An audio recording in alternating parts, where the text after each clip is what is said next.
So the last time we got together, we did a talk about romantic relationships between men and women mostly. And I think a lot of my viewers really enjoyed those talks, but there was a small contingent that was very vociferous about how much they hated your talks. You're used to that, I take it. I'm used to being a little controversial. Like, that's a common theme throughout my life. People seem to love me or hate me, sometimes the same person at different times. They react so strongly to some of the things you said. I actually was a little surprised, though. I was surprised by the intensity of some of the I think responses. my audience is more female than maybe what you're used to. I don't think that's necessarily the issue. There are plenty of women who support my work, who are very vocal both publicly and privately in their messages to me, and they love what I'm saying, and they actively support my mission. So I don't think it's that because they're women, they will be against the things that I'm saying. Plenty of women not only seem to not have a problem, but are really into what I'm saying. I think I don't see you as being pro-male or pro-female. I think because you say some harsh things about men, especially younger men, that no guy who's 23 years old wants to hear. Sure.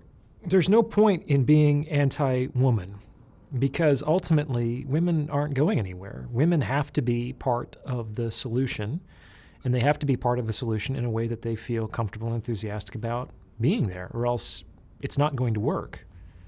Like, trying to get women to win or men to win is counterproductive. You actually don't want either side to win, because what happens when a game is won? It ends. We actually don't want the game that is played out between men and women to ever end. The game is fun. The game is fun. It's also connected to the perpetuation of our species and life itself. So we actually kind of want the play to continue for as long as possible. And it's good to have a diversity of players in the game as well. But it does have a lot to do with status. Status plays a huge role in this. In the game of mating and dating? Your value in what you call the sexual marketplace. Has to do with status, yes. More for men than for women. But that's far from the whole story. It's very complex, the game of mating and dating, which is why it's endlessly fascinating. It's the game of games, as I call it in my forthcoming book. One of my favorite talks that you have on your channel is, which is Psych Hacks on YouTube, PSYCHACKS, right? That's it, yeah. Is when a woman you're dating says, "I don't play games." Well, it's always hilarious. Nobody can't play the game. So generally, there are many different strategies to get what you want from other people. One way of getting what you want from other people, like a strategy in the game, is what I call straightforwardness. You sometimes see this at certain used car dealerships. It's like, hey, you're tired of those other guys. Come here. The number on the sticker is the number you're going to pay for it. No games, no hassles, no ulterior motives. And it's like, that's their strategy. Their strategy is ostensibly the communication of integrity and transparency and sincerity, which is being used instrumentally in the service of a goal. So people sometimes bristle at things like sincerity and transparency and integrity being called strategies, but once those behaviors are applied towards a goal, they become strategic. So when people say they don't play games, they're basically saying they prefer to play the game that way. And often in the game of mating and dating, that disclosure is attempting to disarm the other person from playing games, which is that, like, don't try to, disarm yourself because I'm unarmed. You see, I'm not hiding a weapon anywhere, so you can just put that down yourself. But, there's something strategic to that as well. You've talked about the male equivalent to a woman saying, "I don't play games." What did I say? It's the equivalent of a guy on a first date saying, "Look, I just want to get together with you for sex.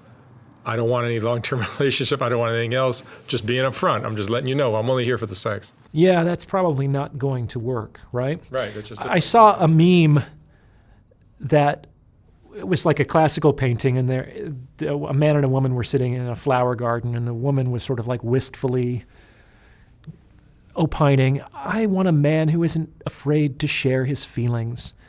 And the guy responds, I don't care what you think, which might very well be his sincere feelings in that moment. But that's not what women want to hear. So when women say that they want kind of a man who's emotionally available and vulnerable and all those things, they want usually certain parts of those experiences and not others. Like, the truth is sometimes very brutal. The truth can be a bitter pill to swallow. And often, men and women, when they first enter into the game, when they're kind of naive actors and they don't really know how to get what they want yet, they can behave in that way and just almost disingenuously say, hey, what's the problem? I'm an adult, you're an adult, we're attracted to each other, let's just do this and let that be what it is. And that can work for certain people at certain times. And sometimes people actually fall in love after starting that way. Well, I think that's kind of the way to do it in many respects. It's like,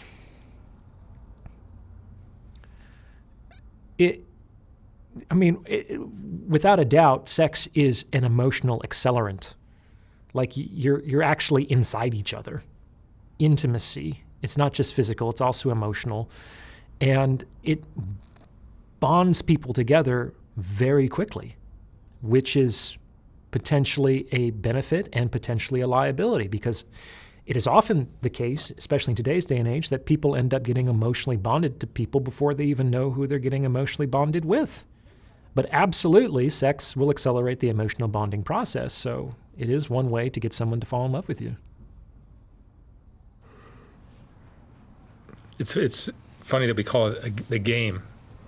It gives the whole interaction between men and women a bad. People don't like the word game because, one, it has that association with game, like pickup artistry, which is not what I'm talking about. My definition of a game is anything with rules and a goal. So if you want something from someone, you have a goal. And there are certain rules about going out to getting it. And those violation of those rules come with certain penalties too. Like, I can go up and just take it from you, but that's a violation of a rule, and I run the risk of the penalty associated with that transgression. Do you understand? But it's like, I can do that if I wanted to, and people do choose to do that. So the action of getting what you want happens in the context of a network of both explicit and implicit cultural and biological rules and laws, as I put it. So games are not necessarily casual. Like, some people play games very seriously. There are some very serious games that people are subject to playing. And games are not necessarily trivial.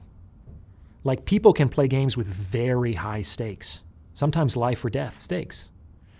So oftentimes the connotation of the word game rubs people the wrong way because they think I'm trivializing relationships or making them more casual than they necessarily are. And that's not necessarily true. You can play a game seriously for high stakes.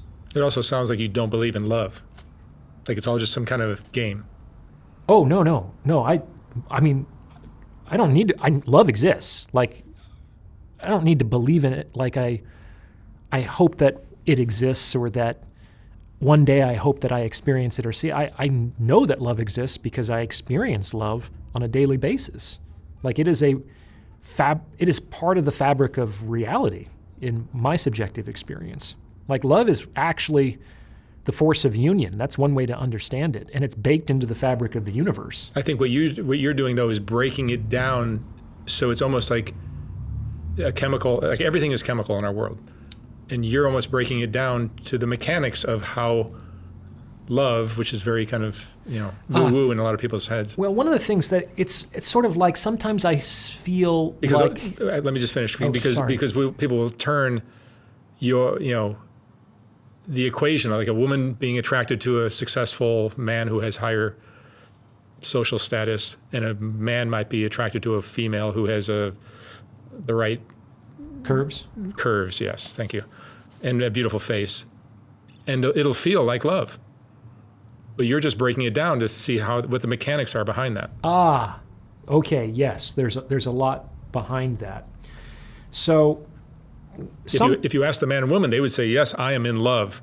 Oh, sure. But if you break it down, does she happen to have the right, face and body? Yeah, look at her, she's beautiful, and look at him, and he's like a catch, and it all makes sense on paper, and what you're doing is just breaking it down on paper. Yes. So sometimes I feel like I'm a physician in the Middle Ages who's trying to get at the truth of how the human body works. And to do that, like, physicians needed to open up cadavers. And this was anathema, completely taboo at the time that this was happening, because the human body was like a sacred thing. It wasn't supposed to be subjected to that level of analysis, and that, that objectification, that's not quite the right word, where you distill things down to their component parts. The science behind it. The body it had this spiritual significance that it still attains in some communities or cultures, but we've largely dispensed with in the popular imagination. We now think the body is made up of cells, and which constitute tissues, which constitute organs, and that there are certain processes that can be observed and analyzed and measured and studied, and that by manipulating some of those things, we can arrive at greater health. Like, most people have no problem with that understanding of both physical health and the treatment of physical illness.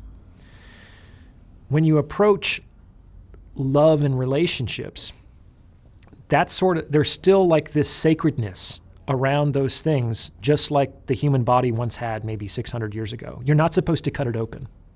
You're not supposed to look at it that carefully. That's a sacrilege. This is a holy thing. You are conducting a moral transgression. Now, I don't think that I'm opening anything up wantonly, not even because I'm just curious or I have nothing better to do. The idea here is to approach it like a physician. Like, I need to really break this down and look at it with as much clarity and objectivity as possible so that I can help people who are sick. And a lot of people come to me and they have problems in their relationships, which create all kinds of suffering, both in the individuals involved and how that radiates out within their families and in their communities. And if you just tell people, well, love each other more, that's like a doctor saying, well, try to be healthier when you're not feeling well. That doesn't help. That doesn't help anybody. Imagine if you had cancer and you went into your doctor and he said, could you try not having cancer? Like, try generating healthier cells. I mean, and then he charged you for that piece of insight, and just adding insult to injury. It's like people are suffering here and now. It's a real urgent need. And we need urgently accurate reality-based understanding of how relationships actually function, just like physicians need accurate reality-based understanding of how the body actually functions as a material substrate. Who was the scientist was it Galileo, or who was it you set out front? Oh, sometimes I also feel like Darwin. So Charles Darwin was a naturalist, right? And his observations when he was in his 20s, sailing around with the HMS Beagle, led him to his views on the evolution of species through natural selection. And I don't know if you've ever read that book. That book is phenomenal. It's like 800 pages, one of those books you wish were 8,000. Like, I'd never wanted that book to end. It's so readable and insightful and trenchant. And he wrote that book all 800 pages of it, and then stuck it in his desk drawer for 20 years. He didn't publish it right away. In fact, he only published it because this guy named Lamarck was about to publish a study on the evolution of species through natural selection, and then Darwin was like, actually, I kind of came up with this idea 20 years ago, but maybe the moment has changed because it seems like it's spontaneously generating in different parts of the world, which is actually a sign of like validation. Like when two people independently arrive at the same conclusion, like Newton and Leibniz with calculus, it means that we probably are onto something. And so maybe the culture, the moment was getting more receptive to that idea, and he pulled it out of the drawer. But sometimes I do feel like Darwin, in a sense, because Darwin was also a devout Christian, and some of his observations deeply, deeply troubled him. Like they shook him to the core with respect to his spiritual self. Sometimes, I think I remember him saying that he trembled as he wrote his work. And I think that takes a lot of courage because I don't know for sure, but just putting myself into his shoes, I think Darwin saw some things that he could not unsee. And his observations led his intellect to certain rational deductions that, as much as they might make him uncomfortable, or as much as they might conflict with other cherished beliefs or ideologies, like he couldn't turn away from. Like once you see certain things, you can't unsee them. And what remained to him was to follow that path as long as he had the courage to walk it and to kind of make sense of what's left in the aftermath on some level. But I think that we're all better for the introduction of that idea into our scientific consciousness. And I think the same thing will happen with relationships as well. One more thing on this point. Yeah, some of the comments on the talk, that one talk that we did, they would suggest that I sound like a sociopath. Or a red pill psychologist. Well, red pill can mean, 10 different things to 10 different people. But you're not red pill. It depends on how you look at it. To me, red pill is understanding how relationships actually work. It's like knowing the laws of aerodynamics. It's what keeps the plane in the air. So often those red pill ideas are presented in such an abrasive way. Sure, it's problematic. I can't even stomach them. I don't watch a lot of those. Whereas the way you present your ideas, which are probably in line with a lot of what they say, are presented in a way that I can easily... Well, my goal, and I don't always succeed, I'm sure, is I want to say the truth without enraging men or alienating women. That's my goal. If I'm say the truth, but people are upset or they don't want to participate anymore, like what's the good in that? It's like ultimately, I think people want other people. Like men aren't going to dispense with women for well and good, and women aren't going to do the same to men. Let's find ways that we can work together. But the old, just love, or abide, or, surrender to Christ, or whatever it is that people have used in the past, it's not working as much as it used to potentially. So I think that we need to understand why the plane is crashing. And it could be because of that plane is just, it was never going to fly because of its airfoils, because of its propulsion, because it was just not going to achieve sufficient lift given the laws of aerodynamics. It has nothing to do with what you think should fly or shouldn't fly. Like if it flies, it should fly. If it crashes, it should crash. Like that's my understanding of the word should, because it's in alignment with reality, as opposed to preemptively coming up with a moral framework for how reality should look and then being outraged or judgmental when reality somehow fails to accord with my expectations for how it's supposed to be. Like, that's absurd. It's better to approach reality with an open mind, almost like a scientist. Like, teach me what I should believe. And you only get there through really careful observation and study and clarity, if we get there at all. So some people thought that I sounded sociopathic, and I can appreciate that. And it goes to what you were talking about a little bit ago, because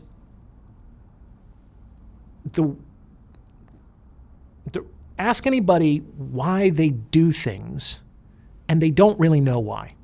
People don't really know. Like, I saw in a recent interview that you did with a young woman, I think you asked her, why do you love him? And I think she responded something like, well, I don't know, I just do. Which is not very satisfying, but is probably the truth. Like, people don't know why they love the people they do. And if you start to create reasons, you very quickly realize that those aren't the reasons why they love them. Oh, I love them because they're beautiful and smart. Yeah, but there's lots of beautiful and smart people in the world. Why do you love that particular person? And then you just list out more and more characteristics or qualities. But the love or the decision to love that person is always greater than the sum of those aggregates, right? So the truest confession is sort of like, I love them because I decide to love them. That was my choice. Most people don't experience love as a choice, but it is on a very deep level. So why do people love the people that they love and not other people? Because if you were to like pop the hood on their consciousness, there is this really complex covert calculus that's going on hundreds of times every second in people's minds. This is really complex. I get into it into greater detail in the book. But basically, there's like this weighted coefficient of value that our mind is constantly producing and reproducing on a moment-to-moment basis with respect to the things in our environment. And value pertains to our personally relevant goals and where those goals are located in our nested hierarchy of goals. Because, like I said in another interview, the human experience is actually one of playing many nested games simultaneously. So something is of value when it is perceived to be more instrumental to achieving a personally relevant goal that is higher in the nested hierarchy of simultaneous goals. Okay? And all of this perception of value is changing moment to moment, and it's mediated by memory and imagination and perception. It's a very, very complex cognitive act. And eventually it creates this sort of what I call a value coefficient, which is the sum of this uncountable and instantaneous parallel calculation with respect to valuation. The issue is that nobody is aware of that process occurring. That process occurs so deep beneath the threshold of awareness that most people are only dimly aware of one or two components of their decision-making process at most. And that's probably for the best, because if a person were more aware of this, it would be completely overwhelming. We just have a very limited bandwidth, especially with respect to our working memory, what we can kind of attend to at any one time. And a lot of that information is just not necessary for the individual on that level to be aware of. So it's stuffed down real deep. That said, it's important for most people to not be aware of that process because it would be overwhelming. But it's actually really important for the individual to be aware of the outcome of that process, which is like the actual value coefficient. And so how does the human being solve this problem? How can they become meaningfully aware of the outcome of a process that they're functionally unconscious of? Well, the mystery is that the mind takes that like result from all of those calculations and transforms it into an emotion. An emotion is a transmuted value coefficient. people aren't aware of the coefficient or the process, but they're aware of the emotion. And this is actually a really elegant solution because contained in that emotion are behavioral impulses to act in line with the significance of that value coefficient. Okay? So people don't rationally think to themselves, the reason why I like this person or I like this thing is because I have considered it to be instrumentally related to achieving an important self-relevant goal. And I also believe that the benefits of obtaining this good significantly exceed the costs associated with the same. And I also believe that those resources may not be meaningfully applied to secure a comparable good that could achieve the same goal to the same extent with the same ratio of cost benefit. No one thinks that way. That would be crazy, right? That sounds robotic or sociopathic. What they think is, I just really like him. I like that. Mm-hmm. Oh, she might be the one. Or, I don't know. I think this is it. They don't need to know all of that other shit. But I guarantee that if you were to pop the hood and shine the light of insight deeply enough into people's consciousness, that's where it's coming from. Because otherwise, where do emotions come from? That's all you're sharing. You're telling you. You're sharing the mechanics of... When people say they make decisions for emotional reasons, on the surface that seems like a paradox, like there's nothing rational about emotion. But on a deeper level, there are emotional reasons. An emotion is the rational consequence of all of these evaluations and perceptions of value that occur deep beneath the threshold of awareness. That's where emotions come from. Otherwise, they just sort of spontaneously generate inside of you. That doesn't mean that there's no reason behind your emotion. It just means you're not aware, and you might not ever be aware of the reasons behind your emotion. In fact, in the absence of a better understanding, human beings have created a hypothetical organ to explain the origin of emotions. They call it the heart. When people talk about the heart, they don't mean the electromechanical pump that circulates blood throughout their body. They talk about something that can respond sensitively to cues in their environment about what might be of value to them. So people have hearts. I'm not saying that they don't. They're just located in a different place than they think. So that hypothetical organ is actually a component of your mind. It's an aspect of your consciousness. And you couldn't not do it if you wanted to. Like your mind, for better or for worse, is constantly involved in this process of evaluation and reevaluation on a moment-to-moment basis. Just like you can't not have your bile ducts secrete, you can't not ask your senses to produce a representation of reality. Like this is a very deep and essential function of the mind is the evaluation process. It's not a simple thing.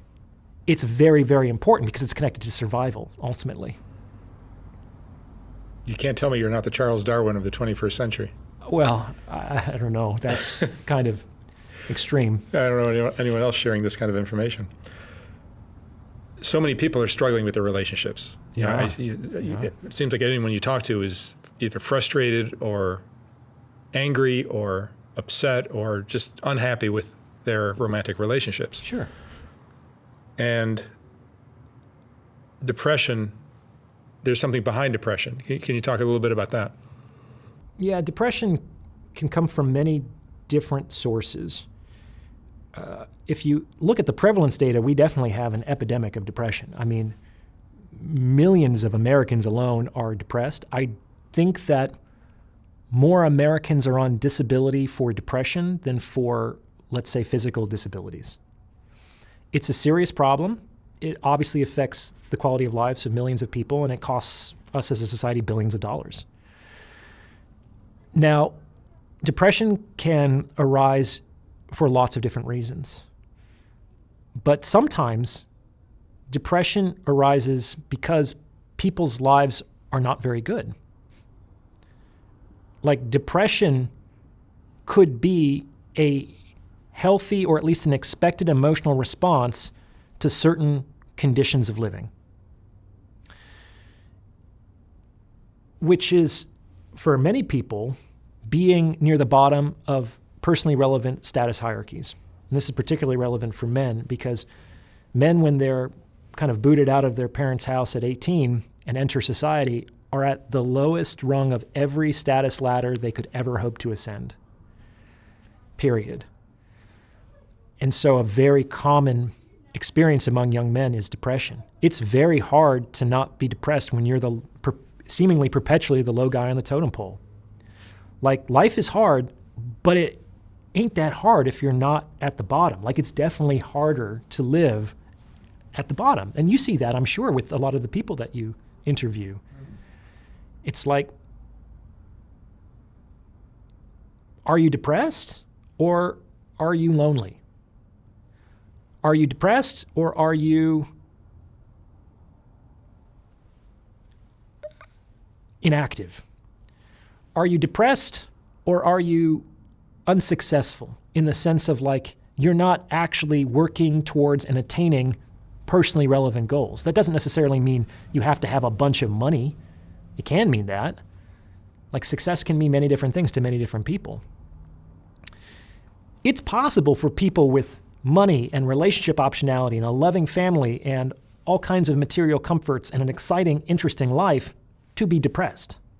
It's harder, however, to be depressed under those conditions. And I would say that that's probably closer to a purely depressive condition, because you've kind of ruled out all these other things that could, let's say, organically lead someone to have a prolonged depressed mood. Another thing is that there's a huge relationship between your mind and your body that we're starting to appreciate more and more, and is coming more into the public discourse, which is great. Like, it's hard to feel good emotionally if you're not exercising, if you're putting junk into your body, if you are not getting sunshine, if your sleep is terrible or disruptive, if you're using a bunch of drugs and alcohol. Like, how can you feel good when all of those stressors or toxins and disruptions are messing with your body and your brain?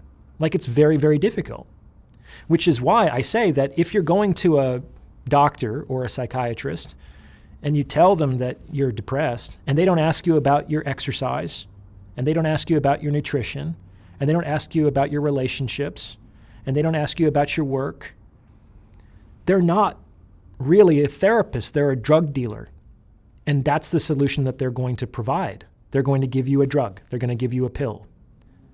And on some level, they're going to say, in that tacit prescription, that these other things don't matter. That there's something abnormal about you. You shouldn't feel this way. This will fix the abnormality, which is outside of your domain of control, because what's the mechanism of action for pharmaceutical medication? It's like messing with neurotransmitters in your brain. I can't create more serotonin. I can't create more dopamine. I can do things that can create more serotonin or more dopamine, but I can't influence those levels directly. So we're also saying that this problem requires a specialized suite of professionals who have the tools to access the actual issue that I can't touch with my own human fingers, with my own human hands. So it's outside of my control. There's nothing I can do about it if it's neurotransmitters that are the problem, right? But maybe people should feel depressed if their bodies are full of toxins and their relationships are empty and lonely. Just like maybe your hand should burn if you put it on a stove. I'm not blaming people who are depressed any more than I'm blaming burn victims. But on some level, if you put your hand on a stove, it should hurt. So maybe part of the pain that people are experiencing that gets interpreted subjectively as depression is coming into a kind of contact with a stove. People might be touching like a stove, but instead of being burnt, they're becoming depressed. And the stove that they're touching is their own isolation, is their own laziness, is their own lack of courage. Potentially lack of courage. That's a big one. For guys. Courage, you do need some hope to be courageous, though. If you believe that there's literally no way that you can succeed, on what rational basis would you ever be courageous? That doesn't make any sense. And so if you're talking about a failure of courage, at root of that, I think, is generally a failure of hope. Why are so many people hopeless these days? I'm not sure. I don't think that social media is helping that. I don't know if it's the whole story, but it's probably a big part of the story. But if you took a guy who was depressed about his options out there in the world with females, and he just saw no hope and no way to fix the problem, and you magically somehow touched him with a wand, and all of a sudden his status just rose, where a lot of women found him suddenly attractive, that depression would lift in a second. That's an interesting theory. I think that it would lift in a second for a number of those people, but it might also not. And the reason why is because you presented this as like a magic wand. And if the circumstances dramatically change, but the person hasn't changed himself. Right. I'm kind of saying that everything that goes with that status. Well, there you go. Which requires courage and rather hard work. than the magic wand, if instead of that, the guy started to take personal accountability. There you go. Started to devote more attention to his appearance, worked to overcome his approach anxiety, had a decent life, started developing friends and a sense of meaning. That's what I was trying to say. Like, then when he has optionality, it's not going to, he's going to know what to do with it on some level. Like, if you just magically had a bunch of women appear in some men's lives, they wouldn't know what to do with it. They wouldn't know what to do with that opportunity. It would be wasted on them because they hadn't changed or evolved in tandem with the reality-based process that usually goes along with getting that optionality. So it wouldn't work. This is why older men do well. They've learned. There are very few easy fixes in life. Very few. Most people, including myself, have to learn the hard way. A lot of people, I hope, are smarter than me. Like, I've had to bang my head against the wall over and over again sometimes. As you said, most men are wallpaper. Most men are wallpaper, and that's kind of a function of courage as well. Like, one of the greatest risks for men is not taking a risk. For better or for worse, women can kind of like be clustered around the mean, and they generally get taken care of. Outcomes on the whole are better for women in a lot of respects. That's why I think in so many distributions, women are more centralized like this, whereas men are more like this. Like, I mean, one of the more contentious ones has to do with intelligence. Like, intelligence with women is here, intelligence with men is here.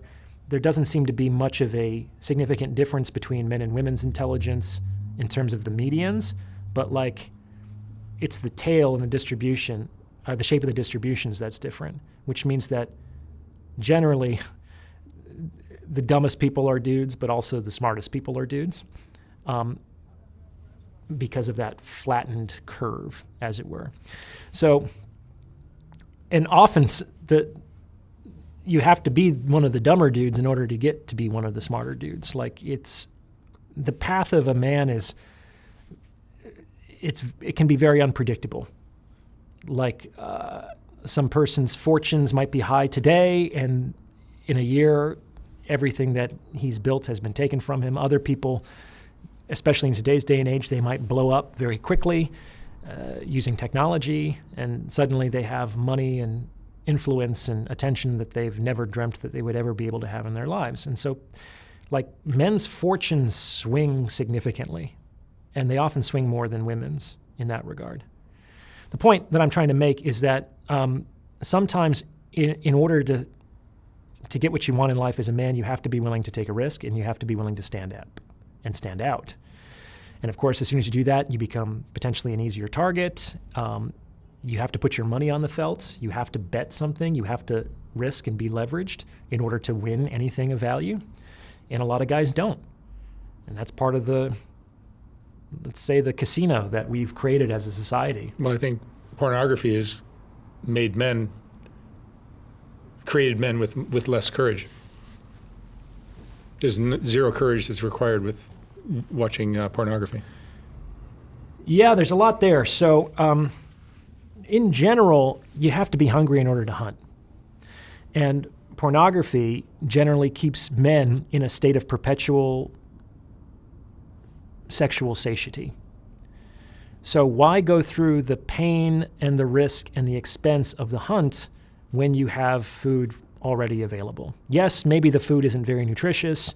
Yes, maybe the food isn't as good as the food you would hunt out in the wild, but the convenience and the certainty of this nutrition offsets for a lot of men the risk and expense and the struggle of attaining better food, as it were. So on that level, pornography can make men less courageous because, like we said we discussed in a previous episode, is like sometimes people are as courageous as they need to be. Like sometimes humans have to come into contact with necessity in order to create the conditions to rise up, to evolve, to grow, and to become better versions of themselves. Most of us won't do that if we don't need to. I read or heard a statistic, it might have been on your channel, that more than 50% of married women have a backup plan. I don't think that's on my channel, but I've heard that on other channels as well. And I think that was a statistic that was culled from a survey study. So I do think it was based in some sort of empirical research.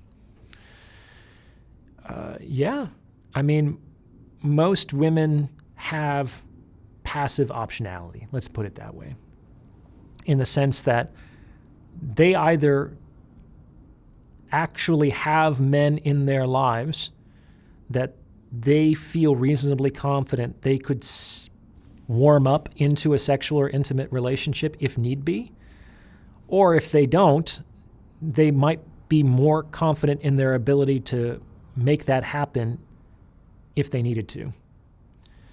Most guys do not enjoy passive optionality. Most men do not have many women in their lives who would be interested in sleeping with them or having a relationship with them if he just gave them the signal. And most men, if they lost their relationship, would need to spend time and effort and expense drumming up some optionality. Whereas for better or for worse, a lot of women can go out and if they wanted to, they could go home with a man tonight. May not be the man that they want, and often they object, well, Orion, that's just sex, and who cares about sex? Well, yeah, from a woman's perspective, who cares? Because that's the abundantly available resource. I get it. But I would also say that that's an opportunity to potentially segue into a long-term committed relationship if that's what you're looking for. Like that's a chance, that's an at-bat that is much more difficult for men to achieve. I couldn't just go up to a woman and make those signals and say, all right, I pick you, let's get out of here. Depends what you're driving. You think? No, I don't think. I have a sports car, and I had a yellow Ferrari once, and I never got any action. Well, I thought it was going to be a chick magnet myself, and it turned out to be a dude magnet. It turned out that guys care so much more about cars than women. Not a single female asked me about my car, but guys want to talk about it and take pictures of it. Sure. Yeah. It's been fun. I met a lot of interesting guys that way. It was interesting. I learned on your channel that success is a bigger problem for relationships, and it causes more splits than like when one partner does well versus when one partner starts falling apart, loses a job, loses their self-confidence. It can work both ways. Like I'm sure. But. I've never been left by a woman when I was doing well. Let's put it that way. So probably from a man's perspective, the best advice for relationship preservation is just to be indefinitely successful, which I'm saying tongue-in-cheek because, of course, it's impossible to do that. Like, life is never going to be this constant upward slope to the right. But when one partner starts getting a job promotion, moves up in the company, doing well, sure. How does that create distance between conflict? the couple? Well, to kind of approach that idea in a relationship, it's useful to consider this concept called anomie, which comes from the French sociologist Émile Durkheim, which I think I talk about in that particular episode. Durkheim wrote a really important sociological text called Suicide. And it was important because up until that time, and still very much today, people considered and consider suicide to be purely an individual choice. And what Durkheim was able to do was evaluate certain social metrics and to be able to predict on a population level with very high accuracy what the suicide rates would be in different countries and in different societies. Like, he might not be able to predict at that resolution which particular people or individuals would choose to do that, but they could say that in this culture there will be 4.7 suicides per million, and in this culture it'll be 7.2 with a high degree of accuracy. And how could he do that with sociological data if suicide was exclusively an intrapsychic individual phenomenon? And so it's really interesting. And his explanation, which was very complicated, obviously it was a whole book, but he said that the factor that most contributed to suicide rates on a social level was this thing called anomie, which basically translates to kind of limitlessness. Like, for example, he found that societies that were enjoying economic booms had higher suicide rates than economies that were suffering economic depressions, which is somewhat counterintuitive. He also gave the example that the suicide rates are higher among divorced men than among married men. His explanation for that was that marriage, for better or for worse, kind of put these limits on what man's sexual optionality. And then when he was liberated from that yoke, and he could move in any direction, and he could feast on every delicious dish that he could potentially get his hands on, it's like this horizonlessness that leads to a kind of vertiginous decline. It's that basically people need limits. Sometimes limits with economic downturns cause people to kind of come together and suffer mutually towards a superordinate goal. Like, we'll get through this together. Some people, if they're not that committed, are just going to use it as a pretext to leave. But other people, I mean, politicians have used this for good or bad throughout history. It's like nothing brings people together than a common enemy. You know what I'm saying? And sometimes they even create an enemy in order to have that kind of cohesion within their faction. The point is that sometimes when one partner in a relationship starts to do very well, it opens up all kinds of new social and sexual opportunities that just would not have been possible under the previous standard of living. And this changes the value calculus associated with that particular relationship. Like, some people might become increasingly expensive in the sense that in the context of new perceived optionality, you're paying more for less. And so that changes the unconscious value coefficient in those people's minds. Now, in the vast majority of cases, this does not, of course, get consciously experienced in that way. No one's thinking, oh, my value coefficient has changed. What it often gets, remember, it gets transmuted into a feeling. And in the context of sexual relationships, that value coefficient gets transmuted into desire.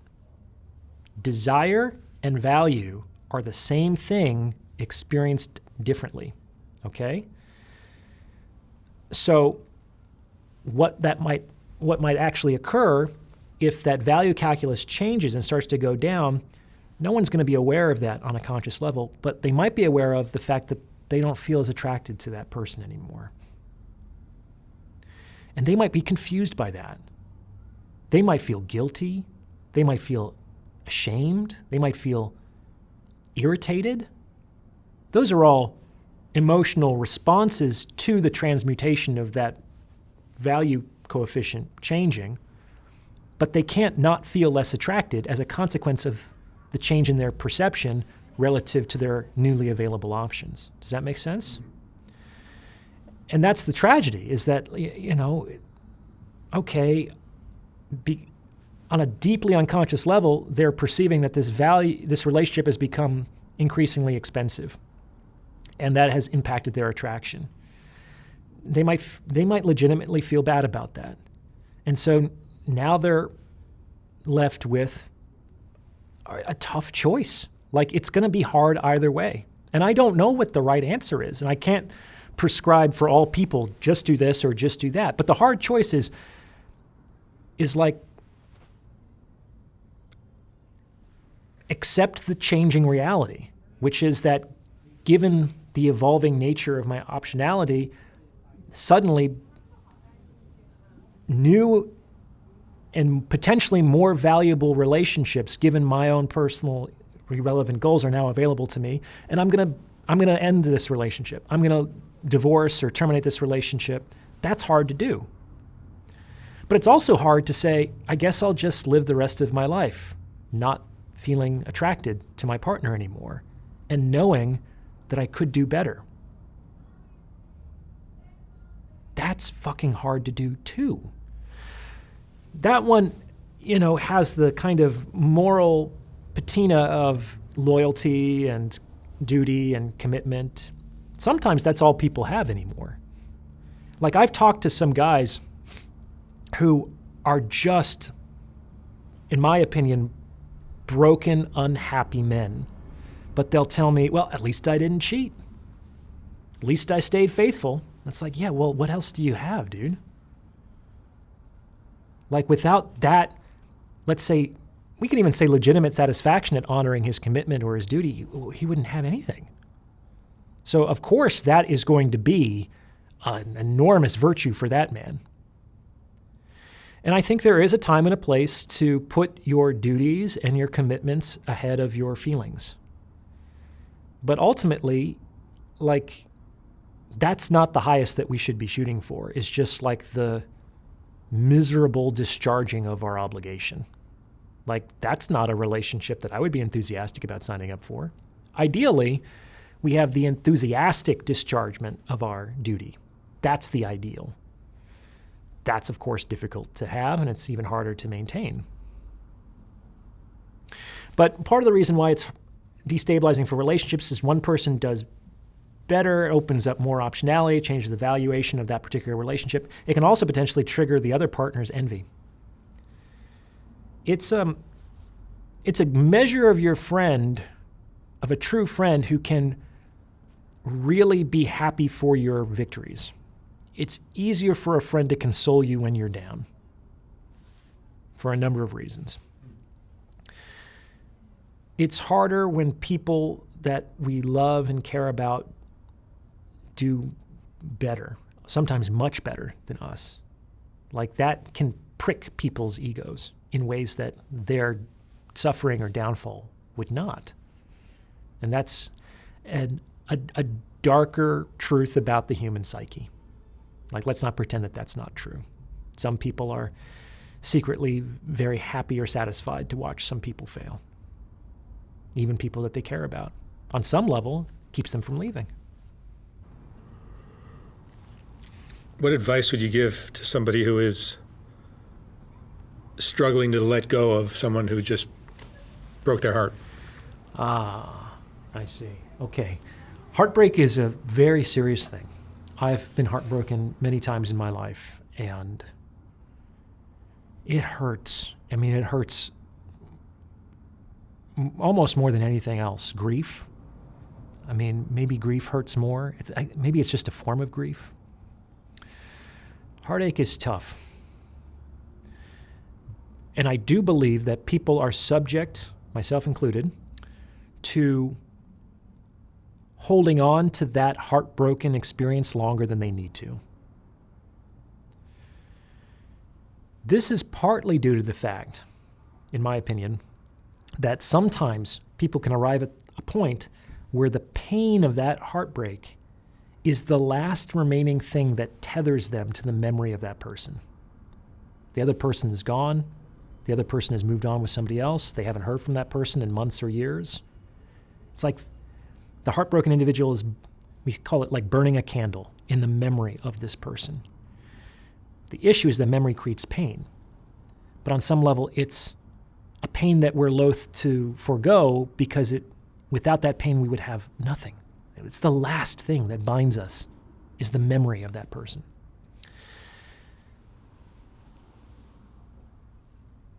And, having worked for many years with grief, personally and professionally, like people have to make the decision to extinguish that flame themselves. You can't force people to do that. And there's no standard timeline for that. Like after 2 months, you should be over this. It's like, no, I don't believe that. People have to make that decision themselves. But when they finally decide to surrender that heartbreak, it can be hard to do. Like a lot of times people aren't ready to do it, but sometimes when they're ready, they find that they can't do it. It's hard for them to get rid of that feeling. This is especially true when breakups are complicated. It's easier to let go of somebody when there's been no wrongdoing, there's been no transgression. It's both kind of, the decision to terminate is more or less mutual. It's probably never exactly mutual, but it's probably more or less mutual. You kind of maturely decide to go your separate ways. It's so much easier to let go of somebody like that. But if somebody cheated on you, if somebody lied to you in a very important way, if somebody crossed a line that makes it very difficult for you to ever trust that person again, and if you feel like you have unfinished business with that person, it's very difficult to let go of those feelings because they're actually really complex. It's not just the pain of heartbreak. It's also the anger at betrayal. It's also the mistrust of suspicion. It's a really complicated thing. Anyway. And sometimes people will fall down this trap of just trying to figure out why things happened. Like, why did this relationship fail? Why did things go south? Unfortunately, as far as I can tell, no question that begins with the word why has an answer. If you look very carefully at anything, there is no answer to a question that begins with why. Can I go on a little tangent with this? Sure. And I want to come back to the heartbreak thing. Sure. So I've been thinking about this. So let me ask you, Mark, why are leaves green? Because of the chlorophyll and... Exactly. Everybody knows that. Everybody knows that leaves are green because of chlorophyll. Okay? Why is chlorophyll green? I'm not a scientist. I don't know. Okay. Well, I'm not really a scientist either, but you could potentially say, because there are certain molecules that when they come into contact with visible light, absorb certain frequencies of that spectrum and reflect others. And so we perceive that as green. Yeah, but why is any of that true? Why is it that those molecules are positioned in such a way and why is it that molecules absorb certain frequencies and reflect others? And you can keep going down that rabbit hole and you'll never until get out. Eventually someone says, that's just the way it is. I don't know, or we don't know. That's just how it is. Stop asking me questions. And it might actually be more intellectually honest to say that earlier in the process, Sometimes we can pat ourselves on the back for knowing that chlorophyll is what makes leaves green. I set you up there for that one, Mark. But sometimes that gives us a false sense of confidence of our own understanding of the universe. Let's put it that way. Because at the root of it, we don't fucking know. So if someone believes that they have an answer, they haven't asked the next question. Okay? So people can fall down this hole about relationships where they become obsessed with figuring out why things went badly. And I would say that that's useful to a point. Like if you're an athlete and you suffer a tough loss, like you should watch the tape. You should watch the tape and figure out, I should have zigged there when I zagged, or we should have rushed when we passed. You should try to learn some lessons as objectively and non-judgmentally as you can from that experience. And then you should move on. Like if you're still watching that same tape weeks or months later, you're probably not learning anything new at that point. And besides, there's another game on Sunday. So it's like, run the tape, learn a few lessons, iterate. I wish I'd figured that out a long time ago. I spent too much time in the film room, okay? Anyway, so when someone finally reaches the point where they're ready to let go, especially when it's complicated, it's important to remember that it's only possible to let go of someone in love. This was not something that I came up with. This was something that a mentor of mine taught me when I was struggling with heartbreak myself. And it's not what I wanted to hear because that relationship had a complicated ending to it. And I felt that I was treated unfairly, or there was some injustice that was perpetuated, within my own subjective experience. But the issue with that is it kept me clinging. You can't let go of something that you're clinging to. And the anger and the misunderstanding and the confusion and the obsession, all those things, they tend to bind a person ever more tightly to the memory of the lost loved one. And so if you actually want to let go of that person, you have to begin to relax. It's like letting go is actually doing less. Doing less is hard for people to do sometimes. It's like just doing less, like relaxing and surrendering your grasp on what happened and why. And in my experience, one of the easiest, it's not easy, but one of the easiest ways of doing this is to, as best as you can, wish that person well. It's hard to do. Even if it wasn't conflictual. Like it's hard to see someone that you loved, if the relationship ended against your will, like happy with another person.